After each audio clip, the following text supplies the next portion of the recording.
जो है वो मुसलमानों की हिफाजत नहीं मुसीबत है, और जो अलकायदा मुसलमानों की हिफाजत के बजाय मुसीबत हो उसके बारे में आपको समझना होगा कि ये इस्लाम को सुरक्षा कवच बना करके इंसानियत को लहूलुहान करना चाहते हैं। जहाँ तक हिंदुस्तान का सवाल है, हिंदुस्तान में दुनिया के सभी धर्मावलंबी रहते हैं, हिंदू हों, मुसलमान हों, सिख हों, ईसाई हों, पारसी हों, यहूदी हों, या जितने भी दुनिया के धर्म आप गिन लीजिए हिंदुस्तान में रहते हैं, और उनकी सामाजिक, आर्थिक, शैक्षणिक, संवैधानिक और धार्मिक स्वतंत्रता और सुरक्षा यहाँ महफूज भी है और मजबूत भी है।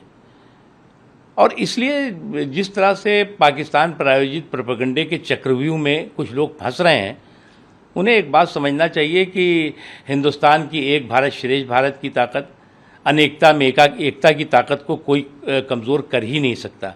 ये देश वो देश है जो वसुधैव कुटुंबकम के संकल्प और संस्कारों से आगे बढ़ रहा है, लेकिन इसका कतई अर्थ नहीं है कि ये देश कमज़ोर है और इस तरह के आतंकवादी संगठन या इस तरह के पाकिस्तान प्रायोजित प्रोग्रामों के ज़रिए हमारे देश की एकता और हमारे देश के सौहार्द को कोई नुकसान पहुंचा लेगा। पड़ोस में हिंदुस्तान जो है वो अपने आप, हमने पंथनिरपेक्षता अपनाई, पड़ोस में पाकिस्तान ने अपने को इस्लामिक देश घोषित किया। क्या हो रहा है वहाँ पर?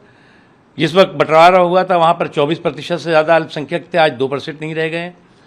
हिंदुस्तान में लगभग 8% थे, आज 22% से ज़्यादा हैं। वहाँ पर हर दिन कत्लेआम न केवल अल्पसंख्यकों का हो रहा है, ख़ुद मुसलमानों का हो रहा है, मस्जिदों में धमाके हो रहे हैं, बेगुनाहों के खून खराबे हो रहे हैं। तो ये जो सेलेक्टिव मानवाधिकार की बात जो लोग कर रहे हैं और जहाँ पर मानवाधिकार की धज्जियाँ उड़ाई जा रही हैं, अल्पसंख्यकों का खुलेआम कत्लेआम और जुल्म और जुर्म की पराकाष्ठा है, उस पर आंख बंद किए हुए हैं। हिंदुस्तान के जो संस्कार है, संस्कृति है, उसको समझने के लिए इन अज्ञानियों को हिंदुस्तान की तारीख़ को और हिंदुस्तान की तस्वीर को देखना होगा, समझना होगा। और हमें हिंदुस्तान के भी उन तमाम लोगों से ये कहना है कि उन्हें भी ऐसे किसी भी साजिश और षड्यंत्र से होशियार रहना चाहिए जो देश की एकजहती को, देश की एकता को, देश की ताकत को नुकसान पहुंचाने की षड्यंत्र साजिशों में लगे हुए। देखिए, एक चीज़ आप समझ लीजिए, दंगे जो हैं वो इंसानों को ही नहीं मारते बल्कि इंसानियत का भी कत्लेआम करते हैं। ये बात हम सबको समझना चाहिए।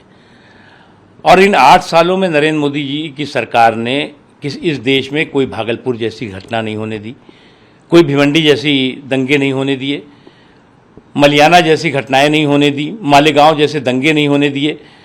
देश के अलग अलग हिस्सों में जो धमाके हुआ करते थे, आतंकवादी धमाके, उनको रोका। कुछ लोगों को बेचैनी इस बात की है कि इन 8 सालों में दंगों और दबंगों का जो राज था वो क्यों ख़त्म हो गया। तो आज वो तमाम लोग हताश और निराश आत्माएं इकट्ठा होकर के, चाहे यहाँ पर हों और चाहे सीमा पार हों, वो ये कोशिश कर रही हैं कि इस देश को दंगों की आग में जलाओ। इस देश में जो है वो दंगों से जो है वो इंसानों को नहीं बल्कि इंसानियत का खून खराबा करो, वो होने नहीं पाएगा। और ये हम सबको होशियार रहना होगा। ये बहुत बड़ी षड्यंत्र और साजिशों का चक्रव्यूह है। उस चक्रव्यूह में हमें किसी को नहीं फंसना चाहिए।